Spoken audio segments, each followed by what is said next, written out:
Assalamualaikum warahmatullahi wabarakatuh. Yuk kita ngopi pagi menjelang siang. Bismillahirrahmanirrahim.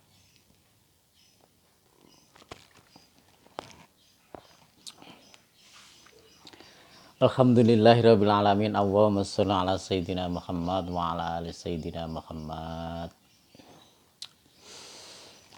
Segala puji dan syukur kita selalu kita panjatkan kehadirat Allah Ilahi Robbi, yang mana kita masih diberikan rahmat, nikmat yang kalau kita menghitung tentu kita tidak akan bisa menghitung jumlahnya.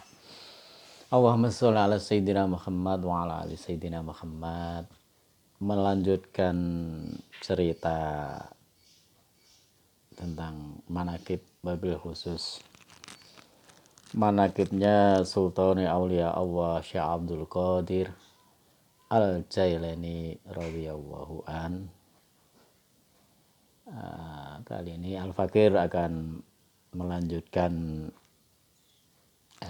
yang kemarin, yaitu dalam edisi biar mudah dipahami ya, dengan edisi bahasa Indonesia saja. Kadang-kadang saya harus membaca bahasa Arabnya dulu baru diterangkan, kemudian ya sekarang karena ya video singkat dengan bahasa Indonesia saja. Tapi jangan lupa untuk kelangsungan media dakwah ini, jangan lupa nonton subscribe biar seru. Oke, kita mulai saja. Itu ketika beliau Syekh Abdul Qadir Al-Jailani setelah minta izin dari ibundanya Fatimah, beliau berjalan bersama kafilah, dan di tengah perjalanan pun ada satu kejadian yang sangat luar biasa, yaitu beliau bertemu dengan perampok, kemudian perampoknya bertaubat di hadapan beliau. Ketika sampai di Irak, beliau ini mencari seorang guru.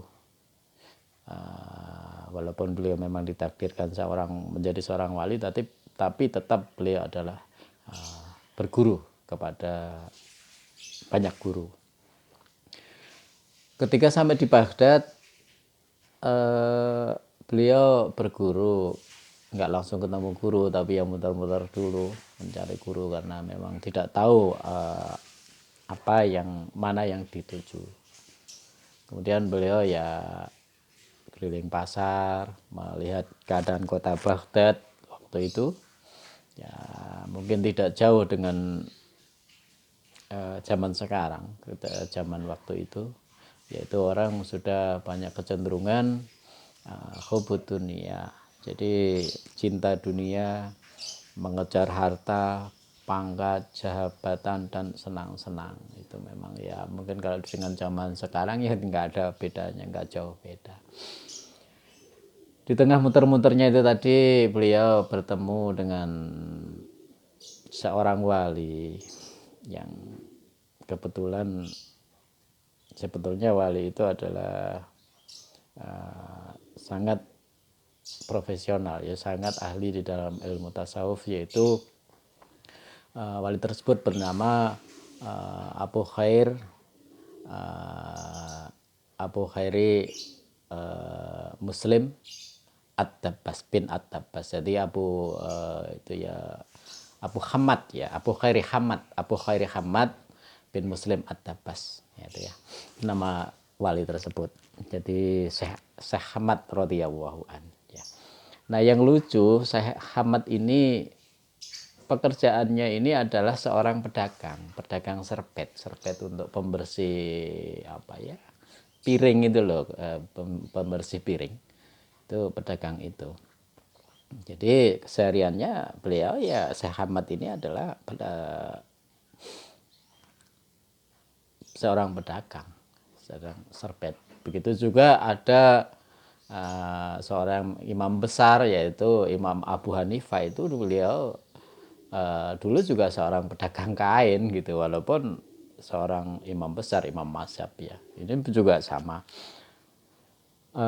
Jadi Syekh Hamad ini seorang pedagang serbet yang kemudian atas hidayahnya Allah, Syekh Abdul Qadir Jailani ini berjumpa dengan Syekh Hamad ini yang seorang pedagang kain serbet ini. Beliau pun juga nggak menyangka bahwa Syekh Hamad ini adalah seorang wali besar di zamannya, seorang ulama besar dan seorang wali yang sangat menguasai ilmu tasawuf di zaman waktu itu.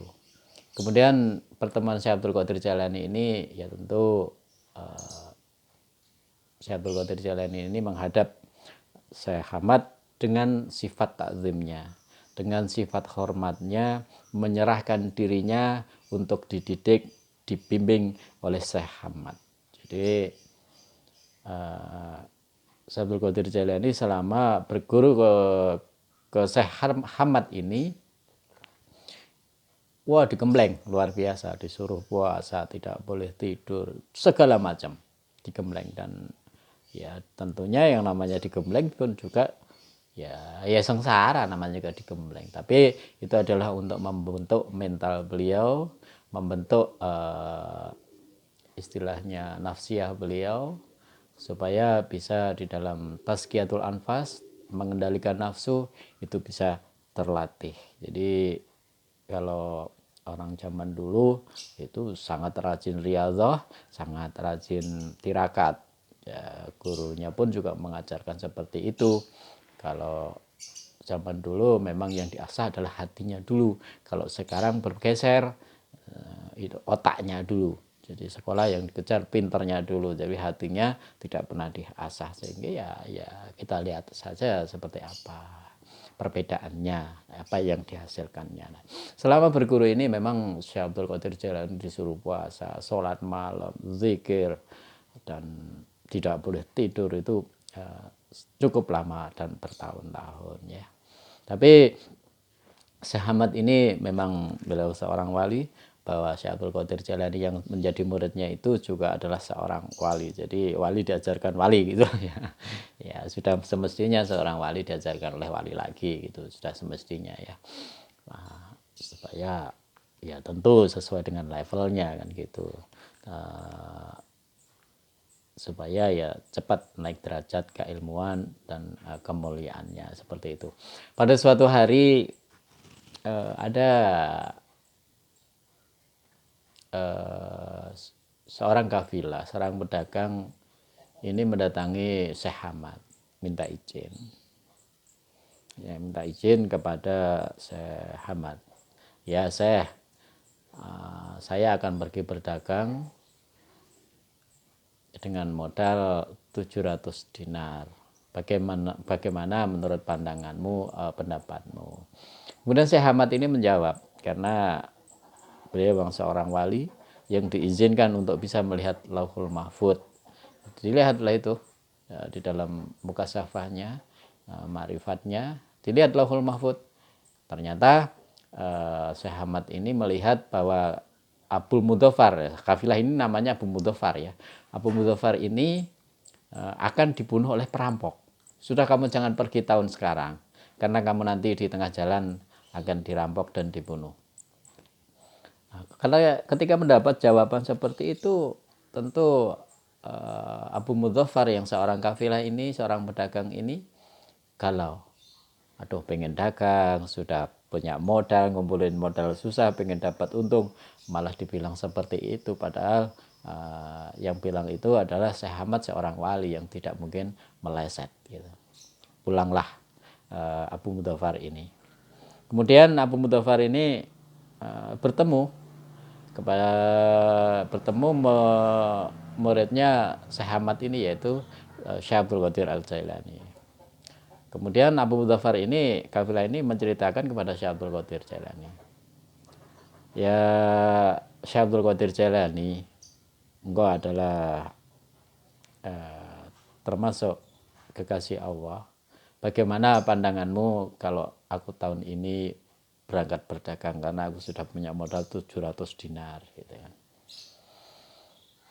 Sementara Syekh Ahmad melarangku untuk berdagang tahun ini. Nah, seperti itu, minta pandangan pendapat daripada ke Abu Mudzaffar ini ke Syekh Abdul Qadir Al-Jailani. Kemudian Syekh Abdul Qadir Al-Jailani ini menjawab, sudahlah kamu berangkat saja, sisanya aku yang bertanggung jawab. Nah, itu jawabannya Syekh Abdul Qadir, singkat gitu aja, udah kamu berangkat, sisanya aku yang bertanggung jawab. Nah, kemudian berangkatlah Abu Mudzaffar ini berangkat berdagang, dan sampai tempat tujuan, sampai pulang lagi itu tidak terjadi apa-apa.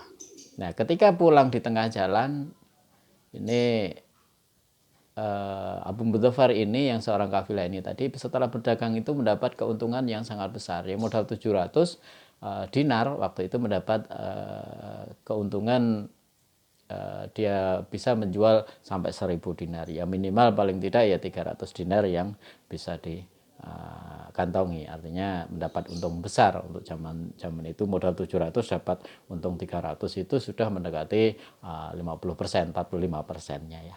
Itu sangat luar biasa. Kemudian Abu Mudzaffar ini masuk ke WC. Nah, uang yang 1000 dinar ini setelah keluar WC, karena Abu Mudzaffar ini sangat capek, itu ketinggalan. Jadi dia nggak kontrol bahwa uangnya ini ketinggalan di WC tadi. Kemudian setelah keluar WC, Abu Mudzaffar ini ketiduran. Di dalam tidurnya itu mimpi. Nah, mimpinya nggak tanggung-tanggung, dia dirampok orang Badui. Dengan rombongannya dibunuh. Nah, dibunuh. Ya namanya dibunuh ya, udah dibunuh aja, dipotong lehernya. Kemudian saking ketakutannya dalam mimpi itu ya sampai mungkin jerit-jerit ya. Akhirnya terbangunlah Abu Mudzaffar ini. Nah, ketika bangun ini, karena dia merasa dipotong lehernya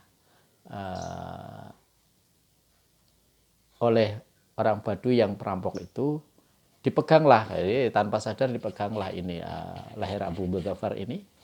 Kemudian ternyata ada darah. Jadi ada darah yang seperti bekas goresan, hanya goresan kecil sebetulnya,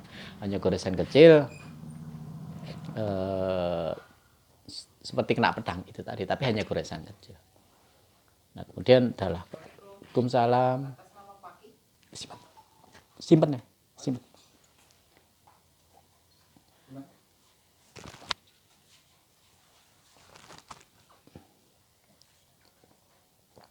Kemudian Abu Mudzaffar ini karena keluar darah seperti kena goresan pedang, sehingga bingung, waduh ini ada darah ini. Nah, ternyata hanya luka kecil saja. Nah, kemudian baliklah lagi Abu Mudzaffar ini masuk ke WC bahwa uangnya masih ada enggak? Ternyata uangnya masih ada. Nah, ternyata itu tadi, kejadian tadi itu adalah sebetulnya secara di Lauhul Mahfuz sudah tertulis bahwa Abu Mudzaffar akan dibunuh oleh para perampok tadi. Kemudian digeser oleh Allah, itu digeser hanya ke mimpi. Jadi digeser ke mimpinya saja. Padahal kejadian nyata kalau itu akan terjadi. Nah, setelah itu pulanglah Abu Mudzaffar ini menghadap lagi ke Syekh Ahmad, lapor kejadian yang terjadi. Lapor, ya saya ketemu kejadian begini-begini, alhamdulillah saya aman, dapat untung setelah berdagang, dapat untung 300 dinar dengan modal saya yang 700 dinar. Tapi ada kejadian saya mimpi itu sampai berdarah seperti ini.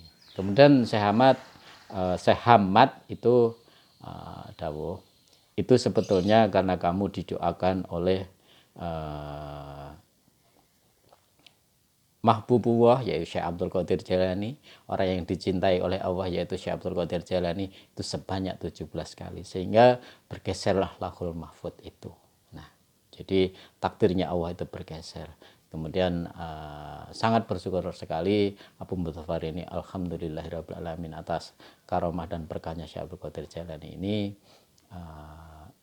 bisa selamat daripada pembunuhan itu. Kemudian setelah itu minta pamit Abu Mudzaffar ini dari hadapan Syekh Hamad dan menghadap Syekh Abdul Qadir Jailani untuk mengucapkan terima kasih. Dan beliau pun menceritakan apa yang dialami kepada Syekh Abdul Qadir Jailani. Cuma Syekh Abdul Qadir Jailani, kamu tadi dikasih tahu bahwa Syekh Hamad, saya mendoakanmu 17 kali. Sebetulnya saya mendoakanmu itu 17 kali sesuai dengan ucapan Syekh Hamad, kali 17 kali lagi sampai ke 70 kali. Jadi sampai ke 70 kali. Jadi luar biasa, beliau itu mendoakan sampai Lauhul Mahfud pun bisa bergeser. Artinya apa? Tulisan Allah saja bisa digeser.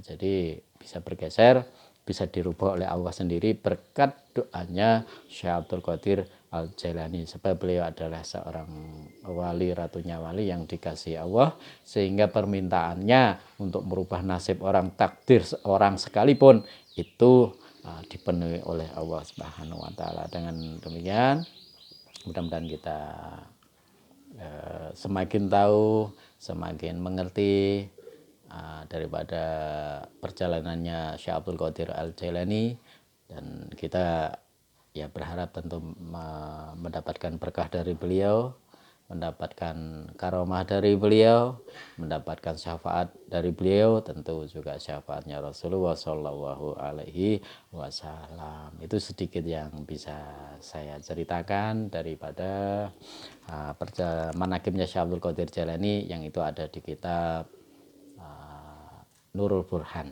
ya ada di kitab Nurul Burhan. Mungkin kalau tidak salah, kalau di Jawahirul Ma'ani tidak ada cerita itu. Nah, itu yang ada di kitab Nurul Burhan, ya. Mudah-mudahan ada manfaatnya, ya, sedikit dari Al-Fakir. Dan insya Allah besok-besok lagi kita sambung lagi untuk cerita berikutnya. Dan semakin kita kenal, insya Allah kita akan semakin mahabbah, semakin cinta kepada Syekh Abdul Qadir Jailani. Wabillahi taufiq wal hidayah. Assalamualaikum warahmatullahi wabarakatuh. Ngopi lagi.